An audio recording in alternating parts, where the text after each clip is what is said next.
Allah sangat ridho ketika seorang hamba makan, kemudian dia memuji Allah. Atau minum, kemudian dia memuji Allah. Logikanya gampang, negara seperti ini yang kamu harapkan bentuknya kayak apa, mertua, ipar, komunitas, tetangga, itu nyata terjadi itu kan belum pasti. Sementara yang mesti terjadi adalah kamu butuh makan, kalau tidak mati. Butuh minum, kalau tidak mati. Butuh bumi yang nyaman ditempati, kalau tidak kita juga mati. Sebab itu Allah kalau menyebut nikmatnya itu hal-hal yang keseharian. Alladzi at'amahum min ju'. Allah itu siapa? Allah itu yang menciptakan kamu bisa makan. Tidak berlebihan. Allah itu yang menciptakan kondisi sosial itu ideal. Zaman Nabi itu ya ada orang munafik. Orang-orang pilihan Allah itu juga diuji orang sekelilingnya yang macam-macam. Semua diuji sesuai konteks zaman dan waktu. Nah, tapi ada ibadah-ibadah yang selalu disarankan Nabi. Sampai Nabi itu pernah ditanya, ayul islami khairun ya Rasulullah, Islam terbaik itu gimana? Jawaban Nabi itu unik. It'amut to'am. Islam terbaik itu ya makan-makan, santai-santai. Ketika Allah menyebut beberapa kebaikan, falak tahamal aqobah, wa ma adrokan apa?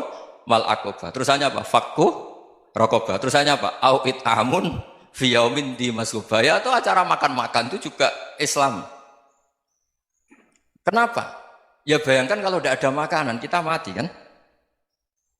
Kondisi sosial tidak ideal itu Anda masih gak apa-apa. Tapi kalau Anda tidak makan, Anda tidak minum, kamu punya istri cerewet masih bisa hidup, punya mertua cerewet masih bisa hidup. Tapi kalau tidak makan bisa mati. Berarti penting mana istri sama makan? Penting mana? Makan. Semoga istri Anda dengar, nanti kamu disuruh makan tapi pulang deh. Itu kalau dibahasakan makan masih memahami. Penting mana nasi satu piring dengan istri. Nggak ada nasi mati, nggak ada istri belum mati. Penting mana? Gak berani jawab kan? Nah, ternyata Anda ada garang kan di depan istri. Jadi saya mohonlah, mungkin Mas Sufyan Sauri tadi yang bisa bantulah. Teman-teman tuh ngaji yang keseharian saja. Karena kita nyari ridha Allah itu berdasar firman Allah. Dan firman Allah itu menyebut keseharian itu riang, gampang. Yaitu tadi misalnya, wa min ayatihi manamukum bil-laili wan-nahar. Termasuk ayat-ayat Allah itu kamu tidur. Maka dulu itu ada guyonan, ada tokoh Mu'tazilah. Kelompok dalam Islam yang berpikir, manusia itu bisa menentukan ikhtiarnya sendiri. Karena saya bisa duduk, ingin berdiri, berdiri. Karena kelompok ini nggak terima kalau semua kehendak Allah, nanti bagaimana kalau semua kehendak Allah kok ada hisab ya, ada sanksi. Lucunya itu dia akhirnya ini cerita ya, mencintai seorang perempuan cantik sekali. Dan itu dia menjadi ahli sunnah itu oleh hal-hal yang sepele. Karena istrinya cantik, ya namanya suami istri hubungan intim. Terus ditanya, Mas masih ingin lagi? Masih. Silahkan diulang lagi. Wah ya tidak bisa.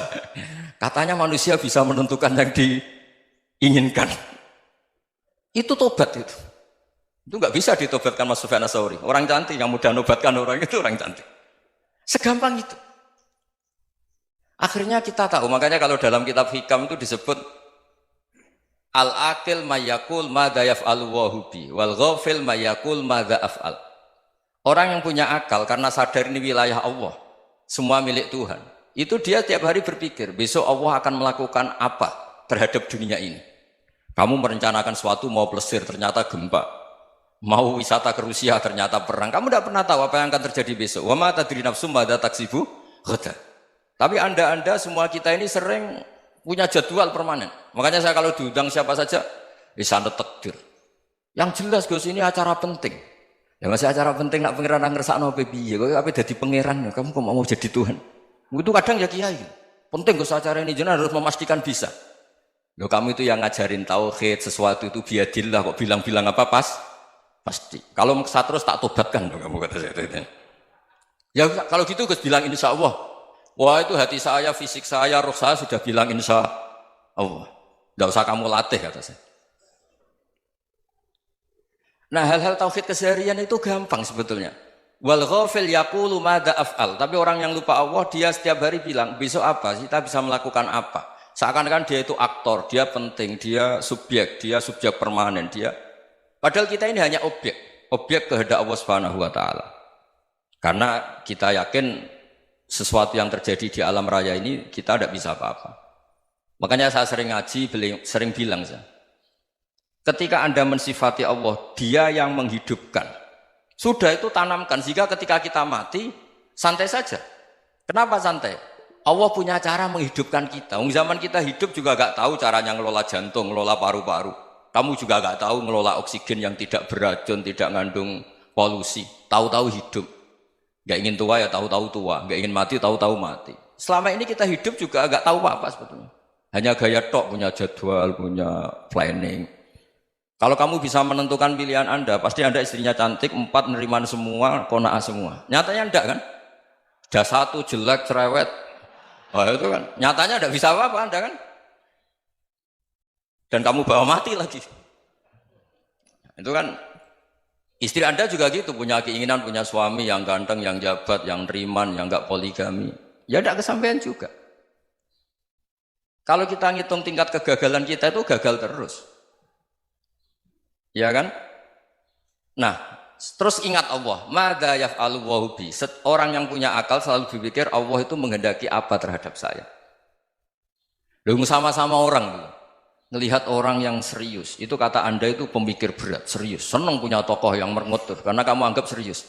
Tapi sebagian orang anggap orang yang serius itu wong merengut, wong masam, wong muka kok ditekuk. Jadi sama itu hati ya muqallibal qulub tsabbit qalbi ala dini, karena kita enggak tahu cara berpikir kita tentang orang lain, tentang sekeliling kita. Misalnya kita orang baik yang jenis ngrumat fakir miskin. Ada orang bangun masjid mewah itu janggal. Apa artinya masjid mewah kalau banyak orang kelaparan? Tapi kalau yang jenis pendidikan apa artinya masjid mewah kalau tidak bisa ngaji?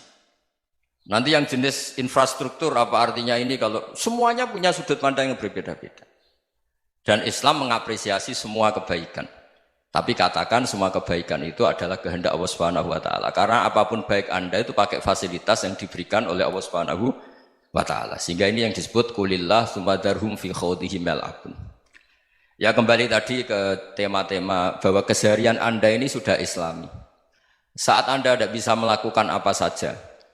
Saya sering ada jenazah, biasanya kalau tetangga meninggal saya sering disuruh ngelepas. Saya bilang orang ini baik karena sering ngelamun di rumah, sering nganggur di rumah. Ditanya sama anaknya, kenapa Gus nganggur baik? Ya kalau dia nganggur artinya juga agak berbuat sesuatu yang maksiat kan? Ya kan? Orang nganggur di rumahnya ya tidak bunuh orang, tidak maling, tidak korupsi, ya namanya nganggur di rumah. Lah cuma istri cara pandang nganggur gak menghasilkan uang gitu. Tapi juga gak menghasilkan kriminal kan? Jadi sebenarnya Islam itu makanya kalau sampai ngaji usul fikih itu ada kitab usul fikih namanya Lubul Usul, itu terkenal sekali di pesantren itu. Itu kalau ngapresiasi keseharian itu luar biasa. Izma min mubahin illa wa yatahaqqaqu bihi tarku haramimma. Karena keseharian yang mubah saat Anda lakukan itu ada kehebatan yang luar biasa, yaitu meninggalkan haram. Makanya dulu banyak orang-orang alim ketemu temannya itu guyon sampai semalaman. Itu biasanya yang semangat Islam itu kiai kok udah tahajud, kiai kok udah witir. Orang yang sedang mapan uangnya banyak, malam itu tidak kelayaban itu sudah luar biasa. Melawan nafsu supaya tidak maksiat itu sudah luar biasa. Supaya lupa guyon sama temannya semalaman sampai subuh. Gejolak-gejolokan ngenang zaman miskin, zaman kuliah nggak jelas, zaman apa. Melihatnya jangan tarkut tahajud. Seperti ini meninggalkan tahajud, tapi meninggalnya ini talkul muharramat. Jadi kayak apa hebatnya? Sehingga Imam Ghazali punya riwayat yang agak unik. Hatta takuna ibadatu akhiri hadil ummah iku an-naum. Sehingga suatu saat ibadah terbaik umat ini itu tidur. Itu kan riwayat kontroversi. Ketika Imam Ghazali ditanya, kenapa iya? Kenapa kamu mulai keluar dari rumah itu sudah banyak maksiat? Melihat perempuan yang enggak mahram, melihat fenomena. Tapi kalau kamu tidur itu enggak melihat apa-apa. Tapi juga kamu jangan menganggap tidur itu ibadah betul. Saatnya melakukan fardu ain malah masih tidur. Tapi itu sudut pandang yang menjadikan kita Islam itu gampang. Jadi saat Anda tidak bisa aktivitas apa-apa, misalnya ada beberapa orang yang lumpuh. Lumpuh itu memang nggak bisa Jumatan, nggak bisa ibadah, tapi dia juga nggak bisa maksiat. Tidur itu memang Anda saat itu tidak bisa tahajud, tidak bisa witir, tapi saat itu ada zina, ada maling, tidak gosipkan orang, tidak bully orang, tidak menanamkan kebencian, tidak hasut. Sehingga tidur menurut Allah Ta'ala wa min ayatihi manamukum billaili apa? Wan nahar. Karena di tidur itu selain ada unsur istirahat, jaga kestamina, juga ada unsur meninggalkan beberapa keburukan. Nah saya mohon ibadah yang keseharian ini kita jaga. Supaya kita semua baca ayat itu fasih. Fasih itu tertanam di hati. Allah itu siapa? Alladzi at'amahum min ju'i wa amanahum min khauf. Dan Allah kalau cerita di Quran itu anna sababnal ma'a sabba tsumma syaqqaqnal ardha wa syaqqa fa ambatna fiha habba wa inaba wa qadba wa zaituna wa nakhla wa hada'iqa hulba. Kamu tahu saya ini siapa kata Allah? Saya ini adalah Tuhan yang menurunkan air. Kemudian ada tanaman banyak. Habba wa inaba wa qadba, ada zaitun, ada tin, kalau orang Jawa mungkin ada tela, ada padi, ada mangga, ada pisang. Sudah. Wa inaba wa zaituna wa nakhla wa hada'iqa hulba. Ada perkebunan yang lebat. Tujuannya apa? Mata Allahkum, silahkan kamu pakai, kamu nikmati. Tapi karena kadang kita ini punya ide-ide besar. Tadi untuk syukur saja nunggu punya istri riman, rumah baik, tetangga baik, komunitas baik, semuanya baik baru syukur. Lama-lama nanti ada di surga, syukurnya nunggu surga paling kelas A. Itu sudah ada yang menghuni Rasulullah, kamu nggak boleh di situ. Masa untuk syukur saja? Repotnya Masya Allah. Jadi mohonlah Quran yang kalau Anda hafalkan juz sama itu kan ada ayat-ayat yang kayak tadi. Ya, fal yang dzuril insanu ila ta'ami. Coba lihat apa yang kamu makan ya? Dari mana? Dan untuk mempertahankan hidup kamu keseharian. Jadi jangan kira ibadah itu harus membentuk komunitas yang versi Anda. Ibadah itu harus hal yang mulu-mulu. Kesehariannya Anda alami. Loh ini saya tidak bikin-bikin. Saya ngaji bukan karena berdasar pesanan. Itu ayat yang saya baca kan betul ada ayatnya kan. Fal yang dzuril insanu ila ta'ami. Anna sababnal ma'a sabba tsumma syaqqaqnal arda syaqqa fa ambasna fiha habba wa inaba wa qadba wa zaituna wa nakhla wa hada'iqa ghulba. Terusannya apa? Mata'al lakum, silakan kamu nikmati. Mata itu silakan kamu nikmati. Ya kayak sampean dikasih hidangan ya makan. Ya sudah makan. Habis makan ya minum. Habis itu ngantuk ya tidur. Ya sudah normal-normal saja. Kayak apa indahnya Islam. Tapi Anda mencari Islam yang gimana lagi? Nah itu yang diajarkan guru-guru kita, diajarkan sanad kita sampai Wali Songo, sampai Rasulullah SAW. Bahwa pada akhirnya ada jihad, ada perang. Itu dulu memang perang, bukan membunuh. Beda. Dulu kita dijajah Belanda ya perang, dan itu normal karena kita dijajah. Jadi ketika orang lain ingin baik sama kita, wa in ahadum minal musyrikin astajaruka ya fa'jirhu hatta yasma'a kalam Allah. Kalau mereka ingin baik ya kita baik. Makanya ada istilah musta'man, mu'ahad. Kalau mereka ingin damai, berdampingan dengan kemajmukan ya itu yang lebih baik. Karena memang Islam menghormati proses perdamaian. Wa in janahu lis-salmi ya fajnah lah. Kalau ingin damai ya kita harus